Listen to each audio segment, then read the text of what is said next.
আওতায় আনা জরুরি বলে মনে করছি। আমি আর বুঝাইতে পারবো স্যার।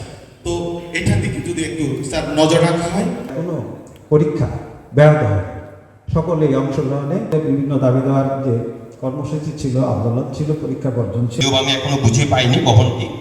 তো এখানে দেখলাম স্যার ভবনগুলো, নতুন ভবনগুলো হয়, এতে এলজিডি যদিও বা এটা বাস্তবতার কারণে আসলে হচ্ছে না, এই বিষয়টা একটু করে নজর দেওয়ার জন্য স্যার।